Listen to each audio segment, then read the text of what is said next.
At Texas's largest horse fair, where every boot print is carved by land barons and old money, a frail old man stepped in quietly. He brought only $200 and a promise made to his late wife. No one paid him any mind. Until that fateful moment when a wild Mustang stepped forward and bowed its head before him. The entire arena went silent. No one expected that the poorest man in the crowd was carrying the forgotten legacy of a dynasty. The Texas sun never showed mercy to the town of Redwind in late August. The heat sliced through the mesquite trees like blades, searing the land and everything on it. Dust whipped down the cracked asphalt roads, creeping into shirts and clinging to the faded collar of Hank Whitlow's old white button-up. He stood silently on the porch of his worn-out ranch house, fingers gripping the strap of a frayed canvas bag, eyes following the last slant of golden light sliding down the ridge. In that silence were the groans of aging wood, the lazy jingle of a tired wind chime, and the deep sigh of a man who had lived almost his whole life just to keep one promise. Hank tilted the brim of his weathered cowboy hat. His bony cheeks lifted with the slow motion, and every crease in his face was not just etched by age, but by wind, loss, and long years of solitude that dragged on like the hill before his porch. Marlene, his late wife, used to sit right there on the steps, glass of iced tea in hand, bare feet swinging in the dusk, laughing as she said, "If I can't give you a child, Hank, then at least keep the dream we planted together. Someday get the horse you've always talked about." Marlene had passed away 2 years ago, after a long battle with cancer. Hank was left with nothing but a patch of dry land, a creaky wooden house, and a dream that never quite took shape. Since the day she left, he had saved every spare coin in a tin box under the bed. Money from selling corn, repairing tractors for neighbors, and long days of labor under the sun. The total, $200. For most people, that might buy a decent pair of boots. But to Hank, it was everything. He kissed the photograph of Marlene tucked in his wallet and slid it into his shirt pocket. Today was the day. The Mustang auction in Abilene was one of the largest events in the region each year. People came from everywhere, wealthy ranchers from Midland, land investors from Amarillo, horse trainers from as far as New Mexico. Shiny pickups, freshly painted trailers, expensive cowboy outfits. Everything turned the auction grounds into a glittering stage full of inflated egos. Hank arrived just as the sun still hovered in the sky. He parked his rusted pickup at the edge of an open lot where no one else did. The gatekeeper glanced his way but didn't ask for a ticket. Not because he recognized him, but because no one thought this man came to bid. His yellowed white shirt, patched jeans, and worn-down boots made Hank look more like a lost drifter than a real participant. But he didn't care. He was here for one reason: to keep a promise. He moved along the outer edge of the fairground, weaving through crowds that glanced at him with curiosity or dismissal. The rows of makeshift stalls stretched long, echoing with the sounds of horses snorting, stomping, shifting restlessly. Near a lemonade stand, a curly-haired girl called out, "Sir, you want a free glass? It's way too hot today." Hank blinked. Before he could respond, the girl had already poured a paper cup and handed it to him with a beaming smile. "Those other folks don't drink it. They just want to pose for horse pics," she whispered with a mischievous wink. "I'm Lucy." Hank gave a soft chuckle. "Thank you, Lucy. You're the first person who smiled at me today." He sat on a bench beneath a shade tree, sipping the lemonade, eyes scanning every Mustang led past. Some were fiery and proud, some looked defiant, others looked like they had just galloped straight in from the plains, wild, free, and noble. He mumbled under his breath, "Will it be enough?" Inside his left shirt pocket, the thin brown envelope holding the $200 felt heavier than any feed sack he'd ever carried. It wasn't just money. It was memory, an unfinished dream, a silent nod from the woman who once believed in him. In the central area, a wooden platform had been raised, with tiered seating divided by ticket class. The front row belonged to the wealthy. The Langston family, owners of Langston Farms, occupied the very front. Connor Langston, the smug son of a cattle empire, wore a button-down shirt, gelled-back hair, and shoes that probably cost more than Hank's pickup.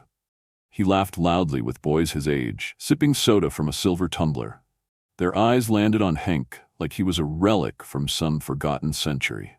Hank sat in a wooden chair at the far back, No one around. He placed his hat on his lap, eyes locked on the auction platform. A loudspeaker crackled. "Ladies and gentlemen, please take your seats. The Red Wind Mustang auction will begin in 5 minutes." The host, Clay Jordan, had a booming voice and a sunburnt face soaked in sweat and old whiskey. Behind him, the Mustangs were being prepped, each tagged with a number and a name: Starfire, Midnight Dust, Whiskey Jack. A young man sitting near Hank turned and asked, genuinely surprised, "You here to bid on a horse, sir? No offense. Just not often we see folks like you at these auctions." Hank gave a polite smile. "No offense taken, son. You're right, it's rare, but I didn't come here to flash money." The young man nodded, then turned back to the front. But his eyes kept sneaking glances, not out of mockery but curiosity. Clay's voice boomed again. "First up today, Starfire, a 3-year-old purebred Mustang from Brush Creek Ranch. Basic saddle training complete, starting to bid $10,000. Hank didn't flinch. $10,000. Do I hear 11? Thank you, Mr. Langston. 12 from the left, 12.5 from the lady in row 3. The hammer pounded. Horses came. Horses sold. Money flowed like water. Hank just watched, one by one, as his heart clenched tighter each time. He didn't need a pedigree. He needed a soul that listened. One that nodded to old scars, like Thomas's horse once did, like Marlene believed in. A shaft of light broke through the stands, casting gold on the dirt. Hank reached into his pocket and pulled out an old photo, him, Marlene, and a chestnut horse standing before the shack at Blue Hollow, his eyes fixed on the horses, deep, quiet, and sad. When Clay called for the intermission, Hank hadn't raised his hand once, but somewhere inside, Marlene's voice still whispered, "Hank, I'll be waiting for you to ride that horse home." He looked skyward. The sun still burned bright. But in his heart, a small cloud had drifted in, as if signaling something was drawing near. The wind picked up as the second half of the auction began. The thick air was laced with the scent of hay, leather, and horse sweat. Sunlight streamed through the white canvas tents, casting golden beams across the wooden auction stage. Hank Whitlow sat motionless on the back row bench, his cowboy hat resting on his knees, fingers gently gripping the brim like a man holding onto a fraying thread of the past. The bidding echoed rhythmically, like a drum beating against the pride of those who couldn't afford a seat at this game. A Mustang named Iron Dust, purebred, well-trained, had just sold for $14,500. The buyer was a pot-bellied man in a silk vest, his fingers dripping with diamond rings, his gait betraying a man who had never held reins or mended a fence. "Beautiful horse," someone whispered to the person next to Hank. "Probably going to Langston Farms just to breed." Hank only lowered his gaze. To him, a horse wasn't for show or profit. It was a companion, a memory, a witness to a promise. Connor Langston, son of the Langston Empire, lounged in the front row. He wore a faded blue Ralph Lauren shirt, gleaming alligator boots, and hair slicked back with expensive gel. In one hand he held a cold soda. With the other, he gestured mockingly as Clay, the auctioneer, rattled off the stats on each animal. Clay, with his flashy mic and whiskey-rough voice, tapped the podium again. Next up, a gray mare Mustang named Whisper. Once wild, now halter-trained and saddle-broke. Starting bid $7,000. "Who'll start us off?" "7 grand, someone shouted. 7.5, another countered. 9,000 left side, 9.5 in the middle. Clay shouted, hyped. The wooden planks creaked beneath Hank's boots. He still didn't move. The envelope with $200 remained in his chest pocket, close to his heart. He knew full well this auction wasn't built for men like him. But he waited. Waited for a chance. For a horse no one wanted. One the world had cast aside. Just like him.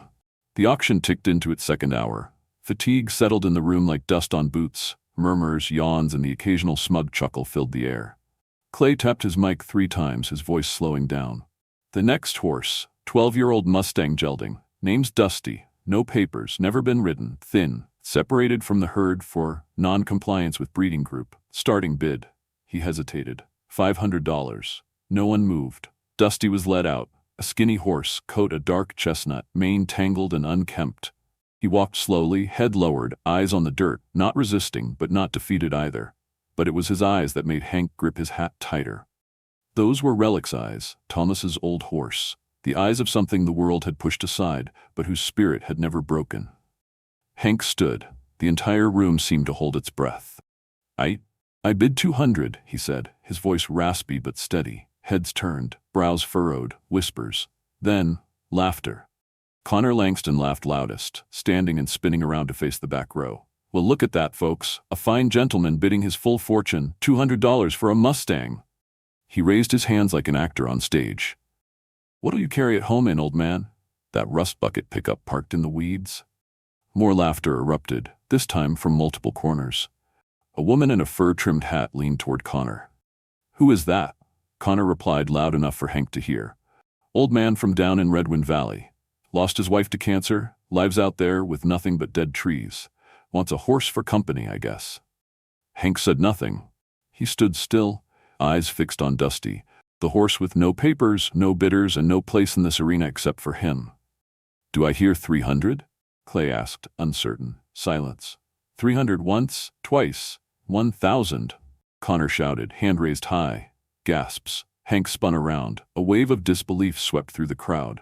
Connor sneered, locking eyes with him. I don't want the horse. I just don't want you to have it. It felt like a punch to the chest. Hank looked around. No one spoke. No one objected. It was entertainment to them, a pitiful skit before lunch. He opened his mouth. I only have... But the words caught. He lowered his head, turned toward the door. Each step felt like dragging a winter behind him. Eyes from the risers watched him leave. No one blinked. Just another speck of dust blown off the stage. Connor sat, smug, resting his arm on the back of the chair. He called out before Hank vanished. Not every place is made for dreamers, Mr. Whitlow. Outside the fairgrounds, the wind had grown harsher. Trees swayed. Clouds gathered over the western hills.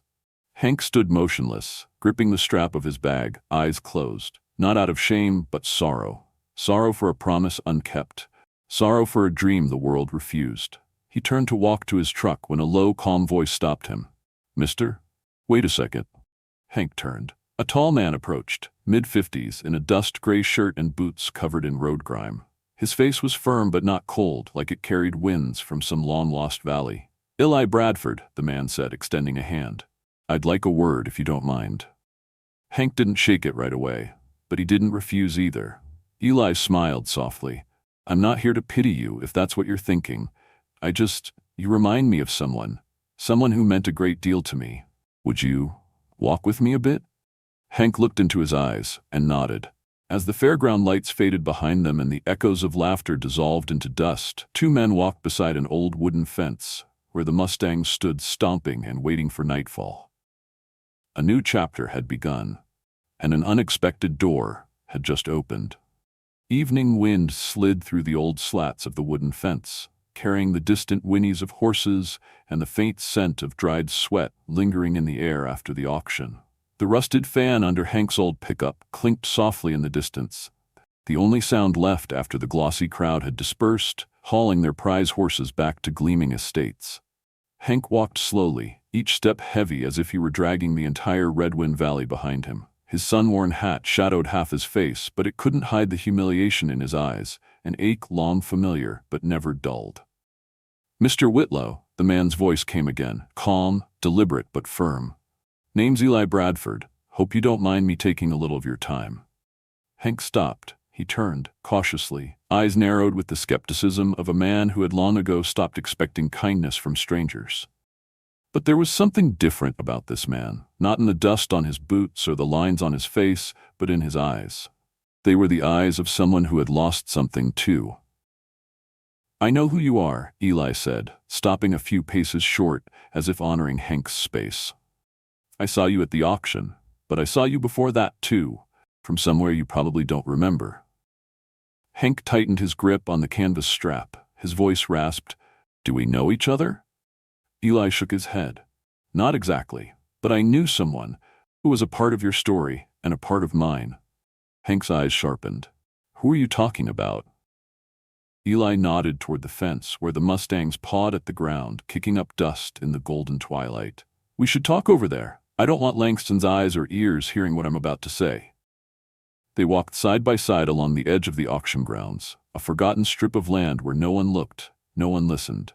Just two men, one worn thin by time, the other steady and quiet, like shadows from a bygone era. Eli began. When I was a boy, I spent my summers at a little ranch called Blue Hollow. humble place. But to me, it was heaven. My uncle Thomas Whitaker owned it. He had a horse named Relic, chestnut brown, old but proud, with eyes as deep as a winter lake. He told me once that horse wasn't just a horse, it was his soul living beside him. Hank's fingers trembled. Relic. The name hit like lightning to the chest. Eli noticed, then continued. One year I arrived early. Relic wasn't there, but I saw a boy, 3 or 4 years old, sitting under the old oak tree, staring blankly, holding a wilted carrot. Thomas told me that's the boy fate left behind, but I didn't. Hank slowly sat down on a split log by the fence, gripping his knee with both hands. His voice cracked. That boy was me. Eli nodded. I know. They sat quietly, the breeze passing through brittle grass, the distant rhythm of hooves sounding like the heartbeat of memory. After that summer I was sent away, Eli said. My father, real estate mogul, forced me into the city, then Europe, for business school. When I came back to Texas, Thomas was gone. I went to Blue Hollow, but it had already been sold. No one remembered the boy. No one knew your name. Hank turned to him. His guard was gone now, replaced by a searching look. And now, you find me here? After all these years? Eli smiled softly. I didn't find you. Fate did. He looked up at the darkening sky. I came to the auction today just to look at some new Mustangs shipped in from Colorado.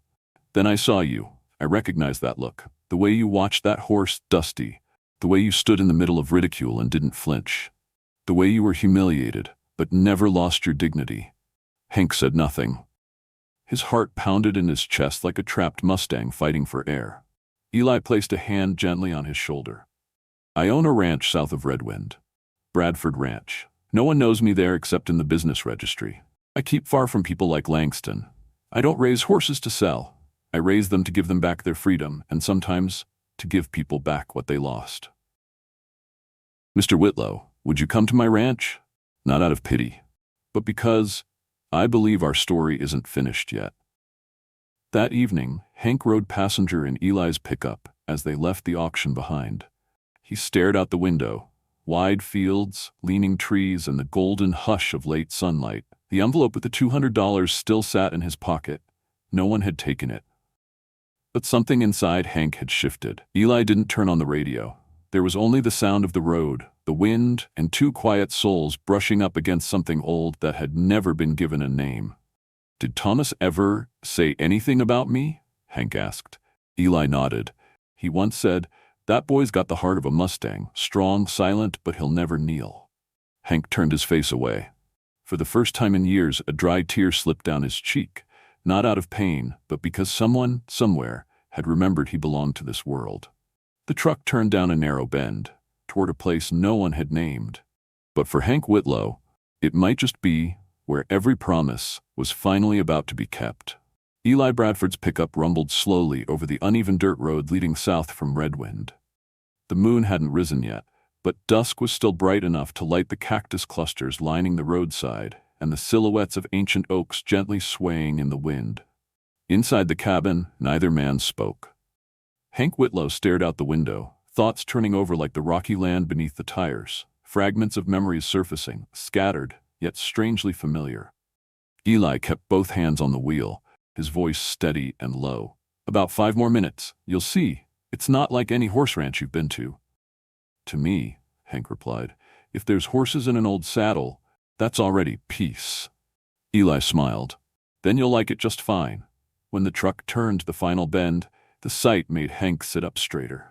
Bradford Ranch lay tucked in a wide valley, surrounded by gently rising hills.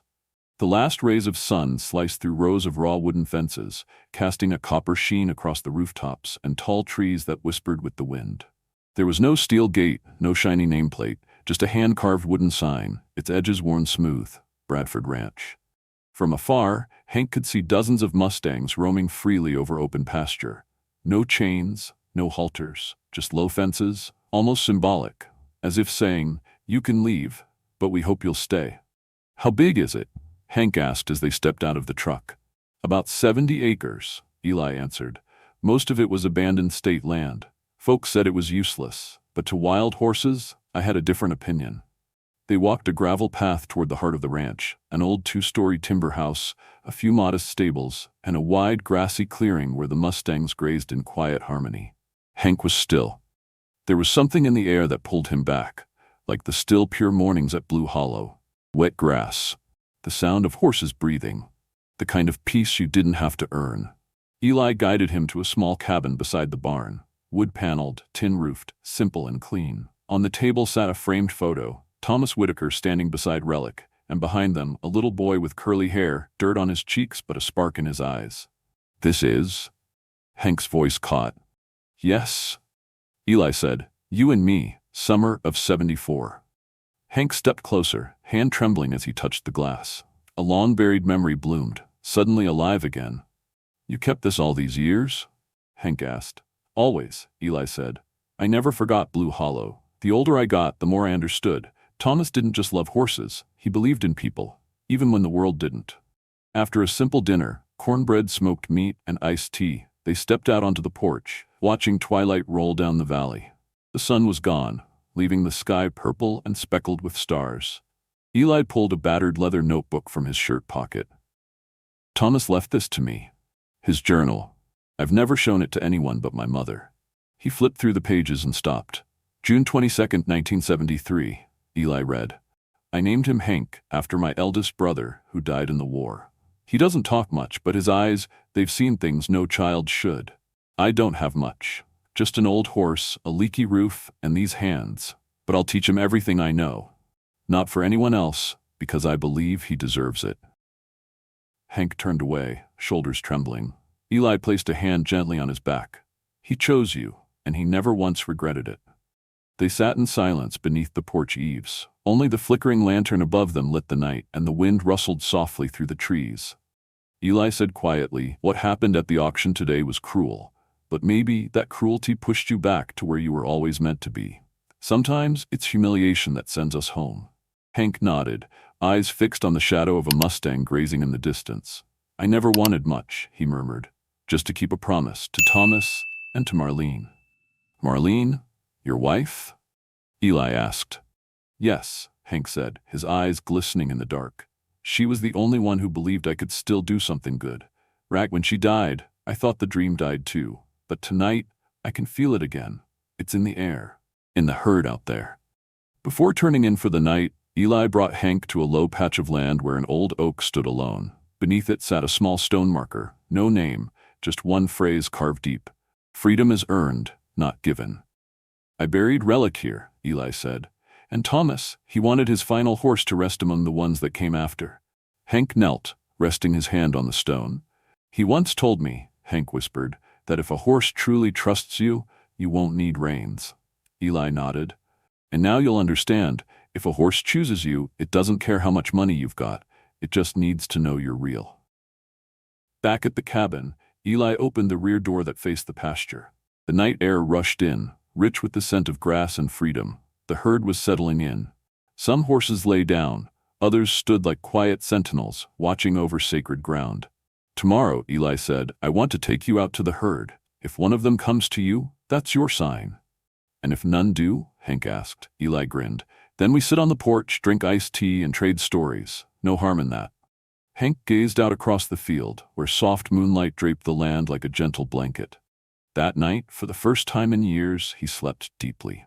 No dreams, no nightmares, just one vision. A vast prairie and a nameless horse, galloping through the wind, then turning back to look at him. And wait. The next morning, as the sun rose over the eastern ridgeline of Redwind, its first light slipped through the wood-paneled window of the small cabin where Hank Whitlow had spent the night. A soft whinny echoed from the distant corral, blending with the cheerful trill of meadowlarks waking the sleepy prairie.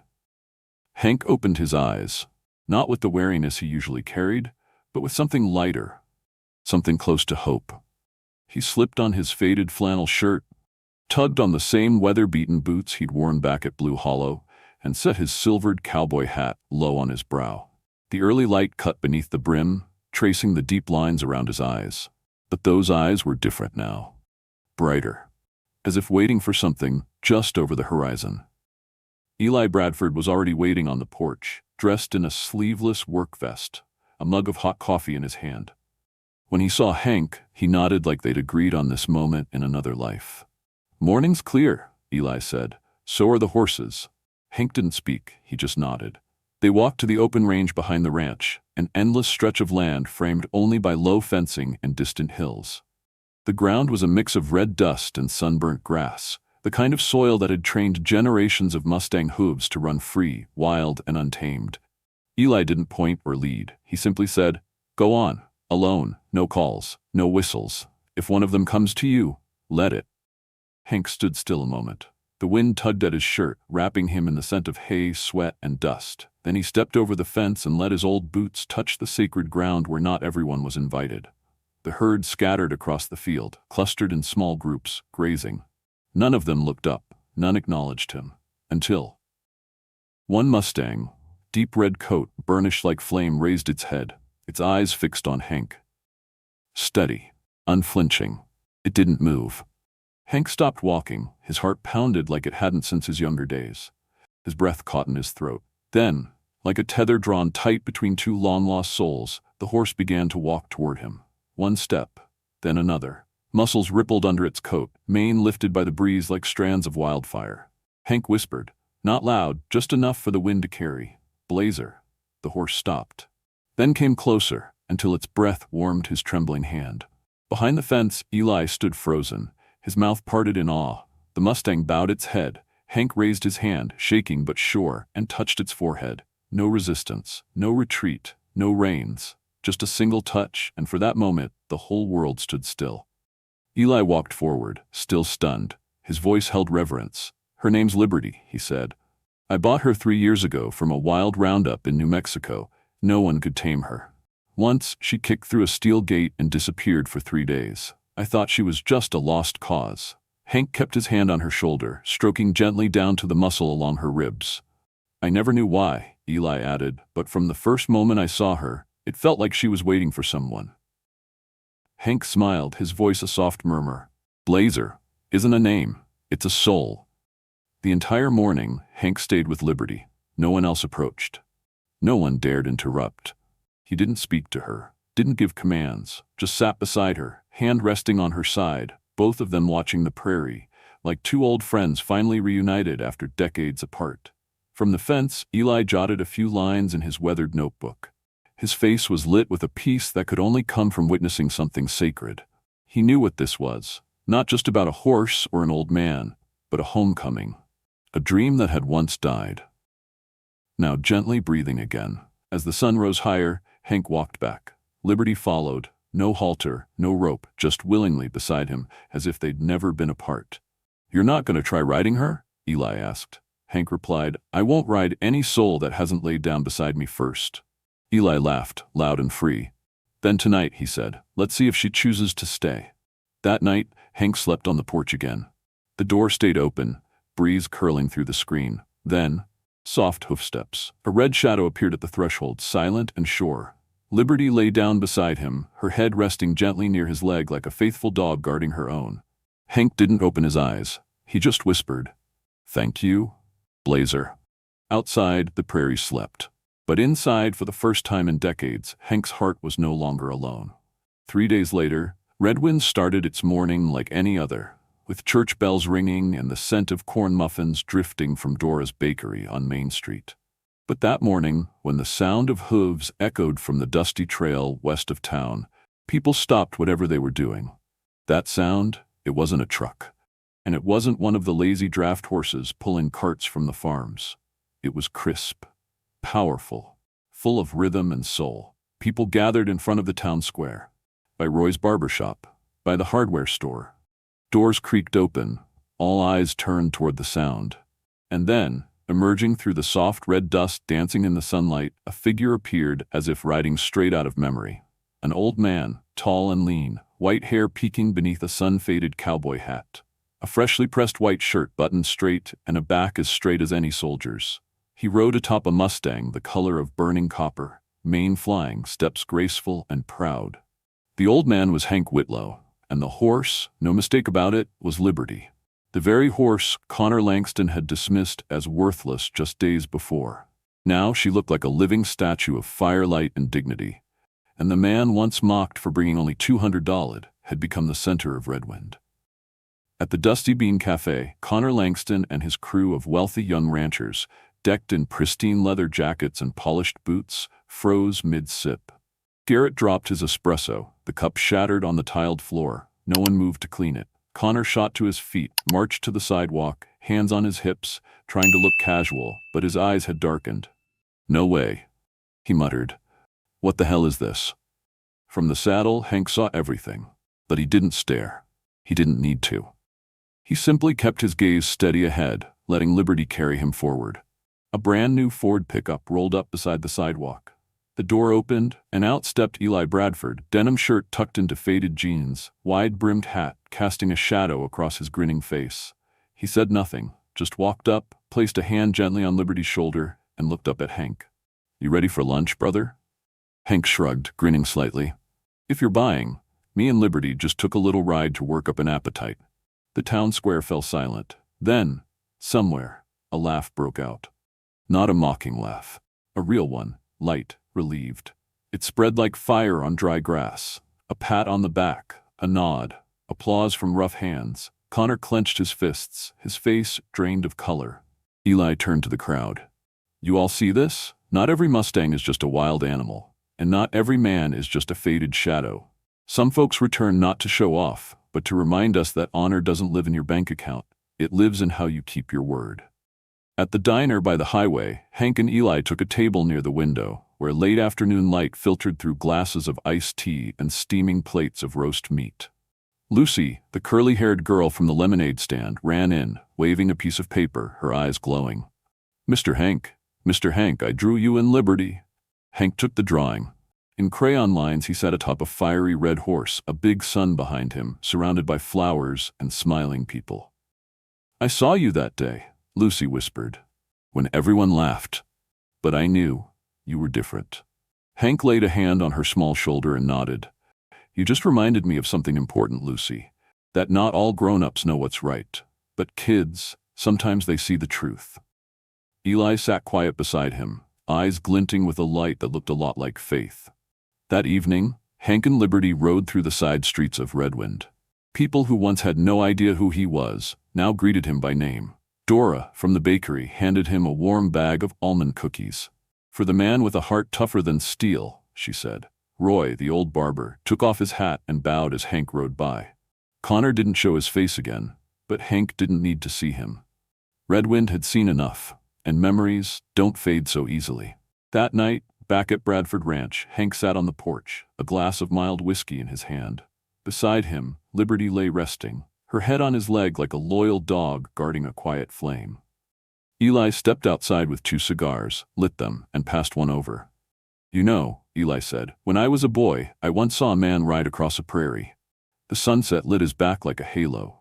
And I thought, if I could ever become that man, I wouldn't need anything else." Hank took a long draw, blew smoke slowly toward the night. "Maybe," he said, "we all go in big circles in this life, just to come back to where we started, but this time with a different heart." The wind stirred. Stars blinked across the vast Texas sky, quiet, eternal. And there they sat, an old man whose scars had finally softened, and the once rejected horse who chose to stay, side by side as if the whole world had been made right again. That day Redwind wore the color of burnished gold. The evening sun draped itself over rooftops like an old flannel quilt, soft and familiar, just like the one Marlene used to wrap around Hank's shoulders back when the nights turned cold. The scent of hay, sun-baked dirt, and someone's cornbread baking wafted through the town, and as Hank Whitlow rode Liberty down Main Street, his heart felt weightless, as if nothing had ever burdened it at all. The boy who sold newspapers stood on the same corner as always, shirt wrinkled, hair damp with sweat. When he spotted Hank, his eyes widened like he'd just seen a cowboy from the storybooks. "Sir, your horse, she looks like she came out of a movie." Hank stopped, smiling gently. He looked down at the boy, then at Liberty, who gave a small toss of her head, ears alert but calm. "When I was your age," Hank said, "I used to stand on corners like this too, dreamed of riding a horse just like her." The boy blinked.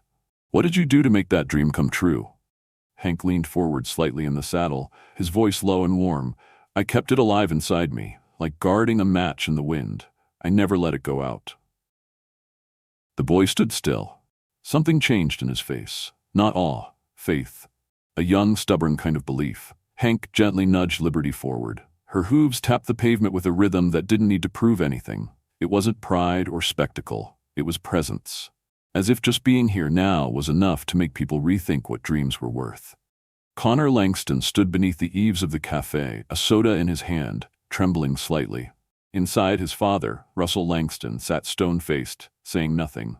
Eli Bradford walked up beside Connor, laid a hand firmly on his shoulder. "Some things," Eli said, "can't be bought. And some men, even if the whole world laughs at them, never lose themselves. You just learned that, free of charge." Connor said nothing.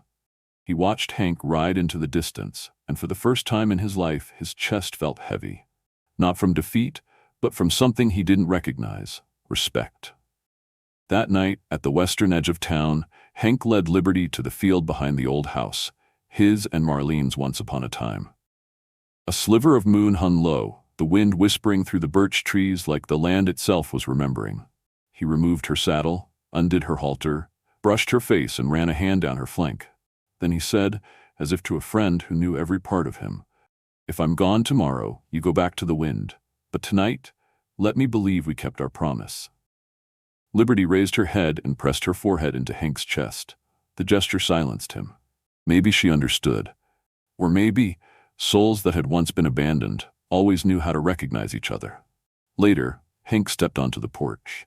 On the table sat the same old photograph, him and Marlene in front of the Blue Hollow cabin, hand in hand, their eyes bright like winter fire. He reached into his pocket, pulled out a slip of paper worn thin by time. Faded ink, but the words still lingered. "If one day you don't have the strength to carry our dream, I believe some Mustang will carry it for you." Hank smiled. His eyes shimmered, but no tears fell. The next morning, Redwind woke under a veil of soft mist. But someone saw it, just west of town, a silhouette on horseback racing the sun up the ridge. The figure upright, hat low, boots tapping the rhythm of memory. Like a ghost from the 50s who'd stepped out of legend just to remind the living not to forget. They never remembered the exact day, but they remembered the light that pierced their memory and made sure no one ever dared dismiss an old man with nothing but a dream and a horse that believed in him. Some dreams take a lifetime to come true, but if you hold on and keep your promises, they will return, like a wild Mustang finding its way to the one who understands it. If you believe in the quiet miracles between humans and horses, comment 1 below. If this story touched your heart in any way, just leave a 0, and we'll know you were there, silently feeling every word. Don't forget to subscribe to True Animal Stories, where every creature, every soul, has a story worth remembering.